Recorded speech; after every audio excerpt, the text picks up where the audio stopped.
Et dans le 11-12, c'est le moment d'accueillir en studio les invités. J'ai le plaisir de recevoir Christian Lucas et Anne Bioro. Bienvenue. Anne Bioro et Christian Lucas, ça marche dans les deux sens.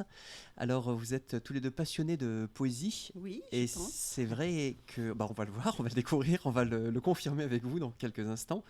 Vous avez organisé récemment sur les remparts de Saint-Malo une déambulation poétique et musicale. C'était dans le cadre du Printemps des Poètes. Tout à fait. Dites-nous un petit peu. Parce que ce Printemps des Poètes, il existe tous les ans. C'est une manifestation nationale qui est extrêmement suivie. Et cette année, ils ont pris comme thème le désir. Mais j'ai pris le soin de vérifier qu'ils maintenaient leur manifestation parce que, comme vous le savez, c'est pas facile de réunir les gens aujourd'hui.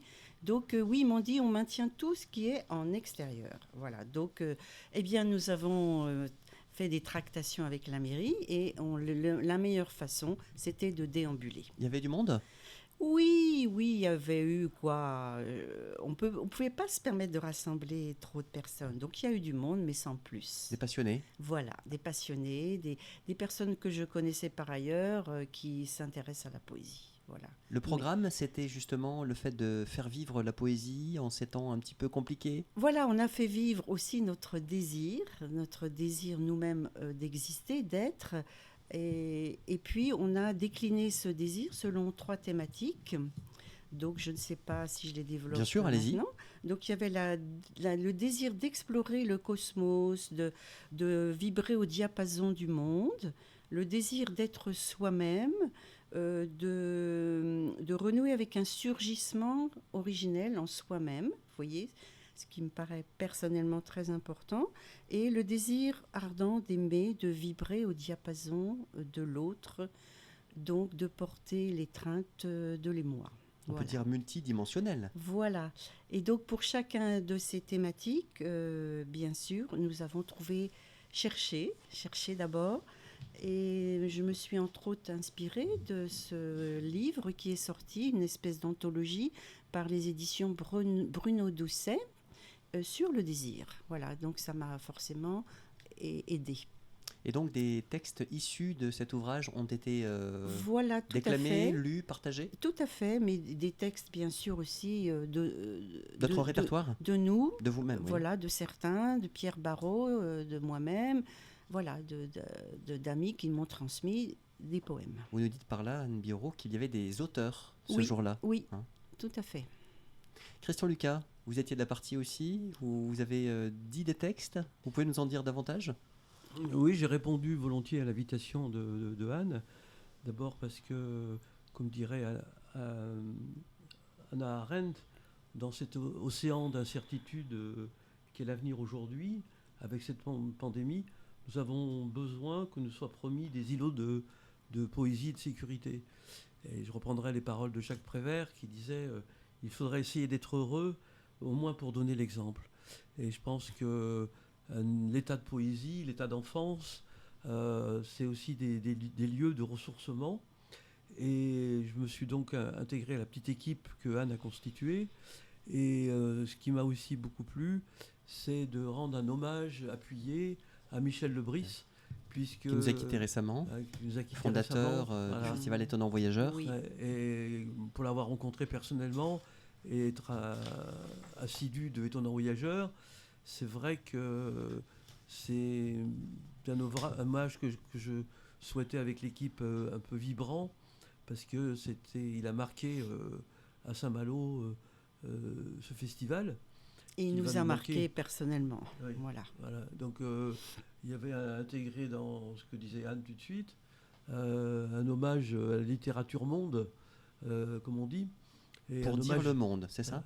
C'est une ouverture sur le monde. S'ouvrir au monde et dire le monde, voilà. Et alors ce qui était magnifique, c'était de pouvoir le faire, en plus, dans une déambulation sur les remparts de Saint-Malo, avec comme vision, lui qui parle souvent du vent et de la mer.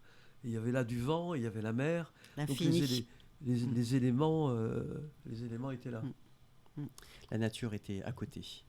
Alors, vous êtes une équipe de passionnés de poésie. Il y a aussi des musiciens. Oui, Vous avez cité Pierre donc, Barraud, je crois, qui joue de la flûte traversière, voilà, entre il autres. y a Pierre Barraud qui joue de la flûte traversière et aussi du violoncelle, mais là, Oui. il n'en était pas question. Il y a Thérèse Lucas qui donc s'est proposée de jouer de la flûte, mais on s'est un peu rendu compte que la flûte en extérieur, c'est pas tout à fait ça.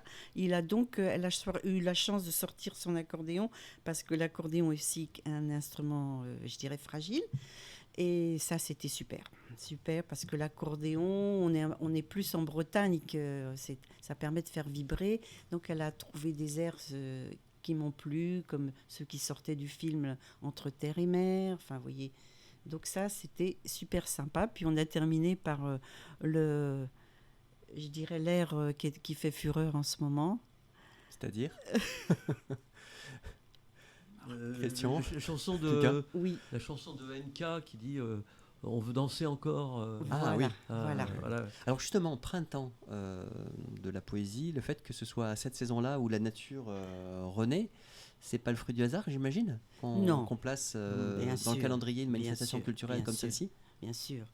Donc ce printemps des poètes, il a été mis en place et créé par Jean-Pierre Siméon, qui est d'ailleurs originaire de Bretagne et même de Bazouges-la-Pérouse, il faut quand même le préciser. Et donc maintenant, il a laissé la main à Sophie Nolot. Et je pense que moi aussi, ce qui me plaît, c'est que j'ai quand même une équipe qui m'apporte du soutien, mais aussi une logistique, des affiches, des flyers, des cartes postales, qui me permet aussi de diffuser ce que je fais sur leur site. Ça, j'apprécie énormément. Alors, Voilà. il y a une vidéo sur YouTube que l'on Oui. peut retrouver. Ça s'appelle Le vent du désir, Voilà. qui est quoi? Une captation de ce qui a été vécu sur les remparts de Saint-Malo? Voilà, on a eu cette chance d'être filmé par Alain Jonot, qui a fait un très très beau rendu, y compris justement de ce que l'on disait, mais aussi de la nature. Et on a pu le transmettre sur YouTube. Il suffit de taper Le vent du désir et on tombe sur cette vidéo. Parce qu'on a besoin d'être porté, Christian Lucas, par le vent. Le vent, c'est le mouvement, c'est aussi l'inspiration, c'est... Oui, là tu me fais penser. On est en bord de mer, là, aussi. Vous me faites penser à ce que dit Charles Péguy, espérer quand tout passe, tout pense au désespoir, espérer malgré tout. Et le printemps de la vie, c'est aussi un moment privilégié pour la Renaissance. On est dans le chemin qui va vers Pâques, qui a du sens pour un certain nombre d'entre nous.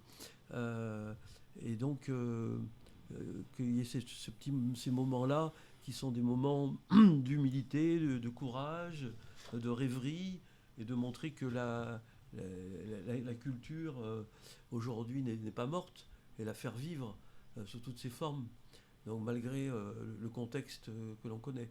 Est-ce que le désir ne vient pas aussi du désert, c'est-à-dire d'une traversée, d'une quarantaine, où la soif, on la ressent plus que quand on est abreuvé par toutes sortes de choses?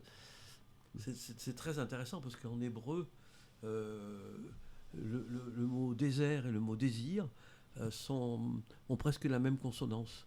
Et effectivement, si on prend le chemin christique, par exemple, c'est de ce désert qu'est venu le désir. Enfin, on pourrait spiritualiser le propos, mais là, il y avait des gens de toute conviction, mais on était tous réunis sur cette idée phare, que le fil rouge, hein, c'était le désir, quoi.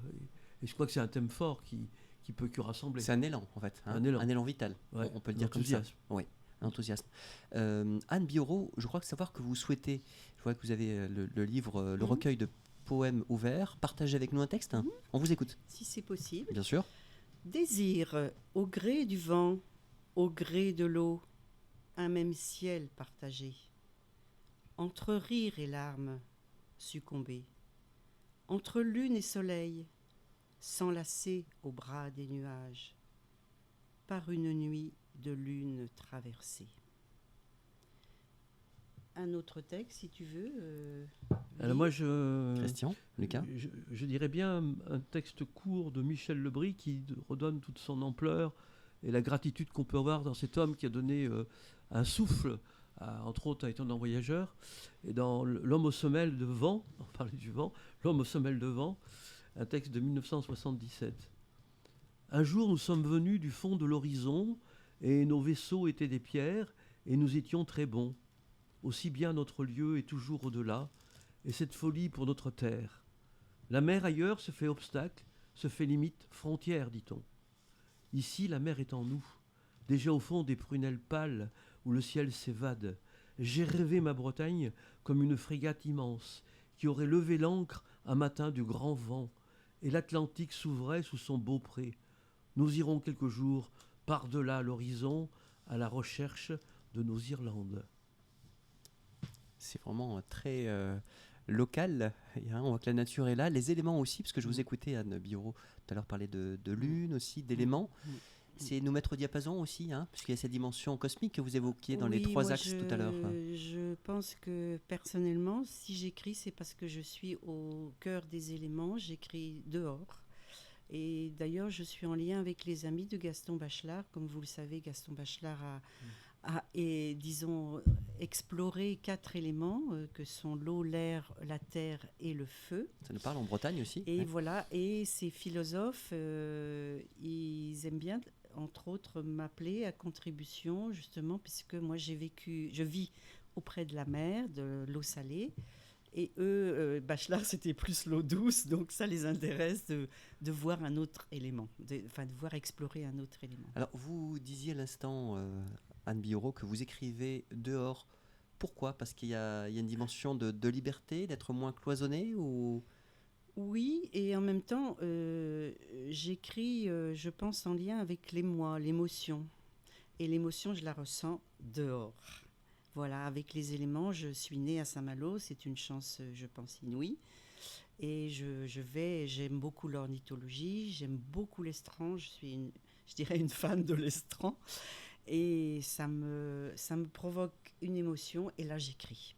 J'ai toujours le petit carnet, le petit crayon, et j'écris. Esthétique dedans, c'est-à-dire il y a vibration. L'émerveillement. Vibration, oui. beaucoup vibration. Et l'oiseau, qu'est-ce qu'on lui envie ? La liberté, la capacité Moi, ce que de voler ? j'envie l'oiseau, je suis en train d'écrire tout un recueil sur la migration des oiseaux. Ce que je lui envie, c'est la liberté. Vous chantez aussi ? Oui, je fais partie d'un ensemble vocal. Christian Lucas, la poésie, on pourrait se dire oui, mais à l'époque à laquelle on vit, avec toutes ces difficultés d'ordre sanitaire, est-ce que finalement, ce n'est pas secondaire ? Je me fais un petit peu l'avocat du diable, mais qu'est-ce qu'on peut répondre aux détracteurs, aux personnes qui pourraient questionner l'opportunité ou la pertinence de la poésie en ces temps troublés ? Eh bien, je reprendrai les propos de mon ami philosophe Éric Fiat, ou les propos d'Hannah Arendt ou de Jacques Prévert. Dans un monde où il y a un syndrome de fatigue lié à la pandémie, où il y a un peu de désespoir, peut-être que la poésie, justement, est là pour donner un goût de renaissance, de résilience, de beauté, d'espérance, de sublimer ce temps particulier que nous vivons. Et je pense que, du coup, c'est un moment de récréation au sens étymologique du terme, récréatif. Et je pense que la poésie vient juste donner ce petit grain de sable qui nous permet de rester debout, vivant, et de penser que le monde, malgré nos solitudes, nos finitudes, nos incertitudes, nous permet d'être debout et dans une verticalisation de nos êtres intérieurs. Et c'est Georges Haldas qui parlait de si on veut rester vraiment vivant, ça me vient là maintenant, il faut garder ce goût de l'enfance. C'est Jacques Brel qui disait « L'enfant est le dernier poète d'un monde qui s'entête à vouloir devenir grand ». Et la poésie peut nous transporter et nous aider à mieux vivre soi et vivre ensemble. Parce qu'il ne s'agit pas de rester dans sa caverne. Vous avez senti, lorsque vous étiez en activité d'éducateur, notamment auprès des enfants, des jeunes psychotiques, cette faculté de la parole, des mots, de l'imaginaire, pour réussir à parler? C'est excellent cette transition. Parce que Anne, tout à l'heure, elle parlait de l'air, en parlant de Bachelard, elle parlait de l'air, le feu, la terre, la lumière. Et les enfants psychotiques et autistes, justement, sont des êtres de nature plus que de culture, comme on l'avait fait dans plusieurs émissions, et sont sensibles justement à l'air, au feu, la terre, la lumière. Et ils nous emmènent dans un monde qui n'est pas le nôtre, à nous névrosés. Ils ont un univers intérieur, et si on va chercher à les rejoindre, on a accès à autre chose qui a vraiment à voir avec cet état de poésie dont on parle. On a un pas de côté à faire Un pas de côté à faire. pour aller les rejoindre. Oui, tout à fait. Un grand merci à vous, Anne C'est nous qui vous Bioro et à remercions. Christian Lucas pour Merci cette beaucoup. sensibilisation à la poésie en ce printemps naissant. Mm. Et on a la possibilité de vous suivre et éventuellement, je sais pas, sur les réseaux sociaux, vous souhaitez laisser un contact aux auditrices, aux auditeurs, un numéro, ou est-ce qu'on communiquera sur un prochain Oui, je événement pense que ce que qui vous organiserez? pourrait être Ouais. sympa, c'est de temps en temps venir lire de la poésie. Ah bah ici. écoutez, la Si- porte du studio vous si- est ouverte. Si ça Ah vous ouais. convient, bien sûr. Il y a de la lumière, vous rentrez. On vous dit à bientôt et une bonne continuation Merci. à Et vous on en peut poésie. saluer tous notamment. les poètes auditeurs qui nous écoutent, parce que la poésie, c'est pas une question de spécialiste. Si on essaie de réveiller nos talents, on a chacun une part de poésie en nous. L'appel est lancé. À très vite. Au revoir. Au revoir.